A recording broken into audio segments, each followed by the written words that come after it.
You want the moon? Just say the word and I'll throw a lasso around it and pull it down.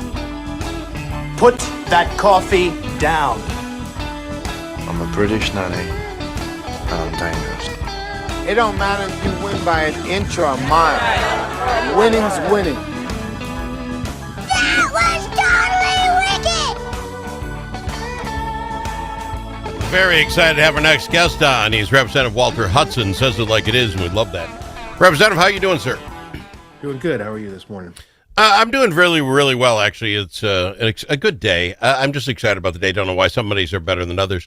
But I had a question I'm going to only ask you because you're like my resident expert in politics, and I don't know the answer. In Blue Earth, my city, you don't run for mayor as a Republican or a Democrat. I thought that position was ambiguous that way, that mayors were not. But evidently in Minneapolis, they run as one or the other because they get endorsed or not. And that I presume would be the same in St. Paul. Why is that different there? And I wouldn't have even thought about it until, heck, they mess up the endorsement process, or I wouldn't even have thought about it. Is that normal? Well, the mayor was a non-partisan deal. Yeah, it is a nonpartisan office. I think the reason why they do endorse, and typically you don't see political parties endorsing candidates for municipal offices out your way, out my way. I think the reason why it happens in Minneapolis and St. Paul is just because they're so deep blue that the expectation is that you have to, if you're going to be a viable candidate, you have to show your allegiance to the oligarchy. Okay. And is this the DFL party of Minnesota that does the endorsing? Is it their local congressional district? How far down is this? There a mayoral function that they just deciding who's going to be the mayor? Actually, I don't know which unit of the party does it. I would imagine it's some Minneapolis chapter of the Democrat Party. Yeah. Okay, fair enough. And again, I'm 60. Never really thought about it. I thought mayors was independent, so why would do it until they mucked this whole thing up? Let me ask you this as well, then. A quick civics lesson. Being a state senator, is that not a bigger position than the mayor, even of the big city? Like, why is Fatah going from senator to wanting to be the mayor? Am I missing the math equation that I get? State senator wants to be a governor. There's only 50 governors. You know what I'm saying? You'll see this is not unprecedented. I mean, you saw Representative Heather Edelston go from being a state representative to being a Hennepin County commissioner. You'll see that often, not often, but it's not infrequent that somebody will move to a county commissioner job or the mayor of a big city. It's not necessarily a lateral move because you're probably gonna get paid more. It's a money. Yeah, you certainly have in those jurisdictions more staying power, I would imagine. Okay, fair enough. And again, not really what I want to talk about today. I think what we saw last week is going to be huge for the way you all do business anymore. What I'm talking about is the Minnesota Gun Owners Caucus hires, Upper Midwest Law Center, to say, hey, this binary trigger ban thing is in this huge bill that has nothing to do with guns except for the trigger ban and the straw thing. It shouldn't be in there. And the Upper Midwest Law Center takes it, and this judge in Ramsey County says, pretty easy to read that law. I mean, it basically says one thing, and it should match the title. I mean, I've read it. How is this going to affect you guys? Well, that's yet to be determined. There was another lawsuit, and I don't know where it's at right now, but United Healthcare put up a lawsuit against that same bill for the same reason, saying, listen, you guys are violating the single subject clause, which, listen, the single subject clause is completely subjective, and the courts have ruled in the past that it means whatever the legislature says it means. And the legislature has taken that ruling and just ran with it and said, cool, we can do whatever we want and call it a day. But apparently, according to this judge, there is some functional limitation to how much you can shove into one bill. onto that single subject clause. So the question becomes, what's the standard? And that is something that has yet to be determined by the courts. Again, I'm not a smart man, but I brought it up. It's what is it? Let me get it here so I get it right. Article 4, and it's number 17, section 17. And this isn't long. Laws to embrace only one subject. No law shall embrace more than one subject, which shall be expressed in the title. This 1857, whatever it is, when they wrote this bad boy, it was for farm guys like me that didn't need to be a lawyer to understand it. They wrote it so Al could figure this thing out. I don't know. Do not kill. They're pretty self-explanatory. How have we gotten by? Is it because of the makeup of the Supreme Court that they can wiggle around a pretty easy law to understand? Yeah, it's because the Democrats are in charge of everything. It's the same reason why nobody gets prosecuted for committing crimes in Minneapolis, St. Paul, Hennepin, Ramsey County. It's the same reason why a bunch of thugs were able to run into a committee room and disrupt the legislature, which is a felony, and didn't pay any accountability for it. It's because they are in charge, and they're, again, it's an oligarchy. We are not governed by people who hold a public trust. We are governed by people who are beholden to the Democrat Party. And so they get to do whatever they want to do because they've been in power for so long and they've installed their judges at all levels, including the Supreme Court, and they can basically just do whatever they want. That's the bottom line. Like the words on paper, I mean, you talk about, the simplicity of the single subject clause, and it's plain reading. Even Al can figure it out. A farmer can figure it out. Yeah, well, words on paper don't mean anything. They don't mean anything. Nothing. It's the people who are empowered to do the thing, and they can do what they want until you vote them out. That's the bottom line. But Judge whoever, and I should know his name, but I don't off the top of my head, of Ramsey County, at some point got fed up or realized that even he can't bend far enough to say that a gun trigger ban clause in with family parental leave makes any sense whatsoever. I mean, there's hundreds of things in there. Even he can't do it. Now you're talking about the medical folks going after it. If enough of these little pinpricks in that law happen, doesn't it all have to cascade away? I mean, at some point, the Supreme Court's going to come in and say, even we can't bend this far. No, really. There would have to be a ruling specifically to that effect. And judges are historically very reluctant to make broad sweeping judgments like that. They like to make very narrow rulings that impact a specific thing that's being brought to them. So the idea that a judge is going to come along and say this whole bill is done, it's not law. First of all, the practical implications of that would be extraordinarily messy in terms of, because presumably a lot of those provisions have gone into effect and have been applied in various institutions in people's lives. And so now you've got to roll back, a whole bunch of stuff. It would just be a big mess. And judges typically look at that. They don't just look at, well, what does the law say and how should it properly be interpreted? That's what they should do. That's not what they do. See, they look at what the implications are in the real world. See, you get me so going because I had a state senator say basically the same thing. You really can't roll this back. It's so entwined now. We've got this started. We've put money into this. And I said, so you're telling me that if you did, and I believe they all believe they've been doing this, stretching this a long ways, you've been doing it wrong for so long. This isn't a Republican-Democrat thing. Republicans have been in charge and done the same thing, but we've been doing it so long, it's so complicated to undo. We'll just keep doing it wrong? I'm sorry if it gets messy. I'd love a judge to stand up and say, no, Al's of the world should be able to know what's in a bill when it gets passed. The trigger thing, I didn't even know was going on. I thought you'd pay attention. He should have that right. If this gets messy for the next 18 months, maybe the governor's got to call you all back in and take them one at a time. Let's get them repassed. I'm okay with that, sir. You know what I'm saying? You can't just keep doing it wrong because it's been too messy if we clean it up. Yeah, I'm okay with the rule of law, too. I'm okay with procedures that actually follow the rules, too. Yeah. I'm okay with doing it the right way, too. But again, the people who are in charge of this state in every branch of government, predominantly Democrat, don't care about any of that. The legislative process from beginning to end is little more than theater for doing whatever it is that they want to do. Fair And enough. nothing made that more clear than the final hours of the 2024 legislative session. Let me ask you this on this, because now when you say that, and I don't disagree with you at all, the idea is we couldn't get through everything we have to do in the 3 months we're in. We'd have to be a full-time legislative session, year round to get all the stuff done we have to do. Is their excuse? And I'm thinking to myself, no, you could prioritize more.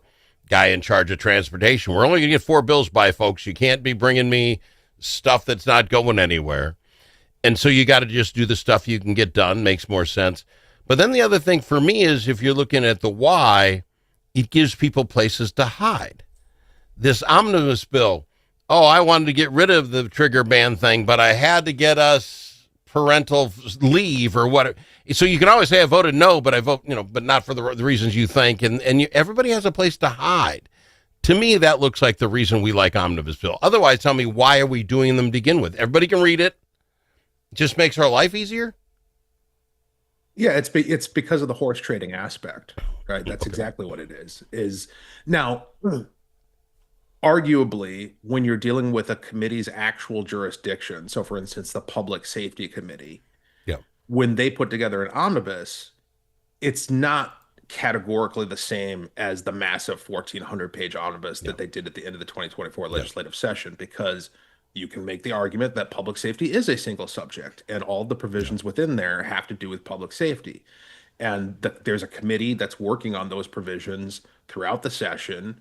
And in the case of this tie that we have in the House, you've got the 2 chairs who are working together to come up with something that can pass out of their committee. That's fine. I don't have a problem with that. Yep. But these large omnibus bills that clearly combine multiple subjects, multiple jurisdictions, and certainly what they did at the end of the 2024 legislative session, that's just a matter of, like you say, the wanting to get it done just to shove it through. But even through the normal committee process, horse trading is part of the process. How do we pack this thing in such a way as to make it difficult for the other side to vote against it? So how do we package this to message that we're doing great things and the other side is terrible because they're voting against this, that, and the other provision that they would have voted for if it was a standalone bill? Yeah. But now they voted against it, so now we can say that they're evil people. They're anti. Yeah. Like it's all politics, and it's a dirty, dirty business. It actually is. The more you pay attention. We got to go to break. When we come back, you talk about safety, and I'd like to talk about Capitol safety. The group got together to talk about what they could fix, and evidently it's, the only thing we need is metal detectors. We're just off by that much. We'll talk about that with Representative Walter Hudson right after this. Think about it. A famous politician once said, "You're entitled to your opinion, but you are not entitled to your own facts." But in a world full of AI and fake news, where can Minnesotans find the facts? Center of the American Experiment is Minnesota's go-to source for fact-based analysis and common sense solutions for taxes, energy, public safety, and our kids' education. Visit AmericanExperiment.org for more information. Think About It is brought to you by Center of the American Experiment, Minnesota's think tank. Dust from livestock buildings can be harmful to your animals and to you. Coughing animals can lead to costly vet visits and other serious health problems. Now there's an environmentally safe solution for your dust problems. It's called Dust Lock. Dust Lock can control the dust all summer long with just one application. Protect your animals and your health with Dust Lock. Learn more at dustlock.com.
You don't need to ask him his opinion more than once. Al Travis on The Al Travis Show. I know this sounds a little weird, but I consider Representative Walter Hudson, the other folks who are in this program, friends of mine.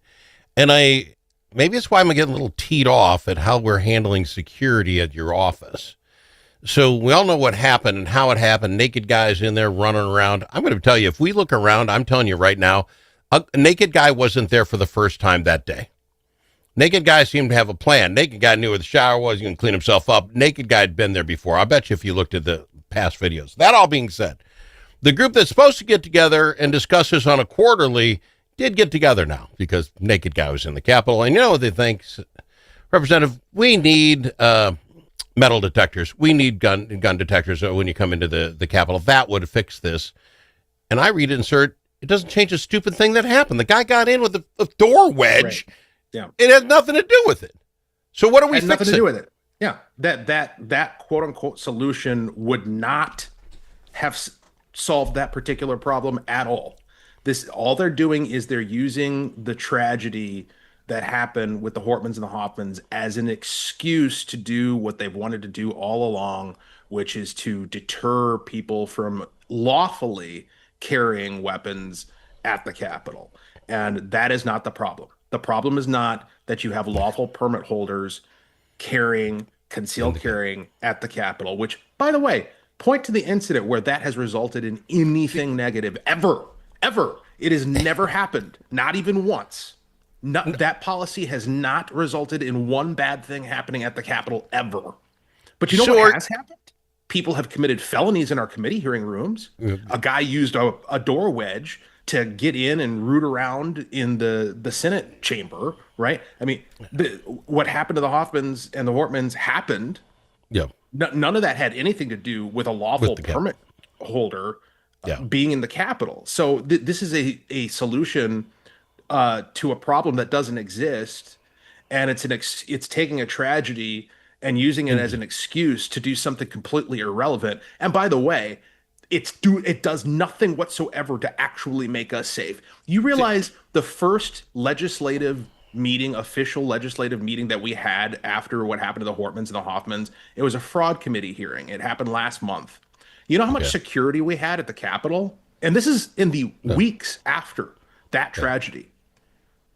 Marginal to none. Okay. Really? There was a single Sergeant at Arms staff member in the room. There was nobody in the hallway. There was nobody at the doors. Okay. Yeah. I was shocked at the complete lack of security at the Capitol in the immediate weeks after what had happened when we have a publicly posted meeting with a room full of legislators. There was nothing there. So, do we take metal that? Detectors are going to help? How do we take that? How about you arrest people when they do something wrong? How about you have consequences for wrongdoers instead of taking them to the hospital and then releasing them and then they come back the same day?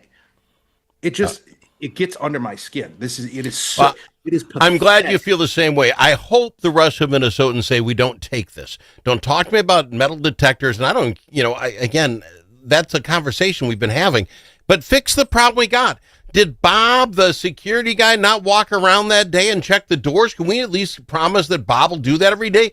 Can we not at least have a list of what went wrong? I mean, the guy got not only in the House, but he got in the Senate chambers. I'm under the impression that's another keyless entry thing. Did he have 2 door wedges? No one tells me anything except now we got to take away rights of citizens to go into the Capitol when you have a carry permit. I hate this. I want it better for you. Representative, I love having you on the show. Thank you. Thank you for being here on the program. We've got him, Representative Walter Hudson on the Al Travis Show.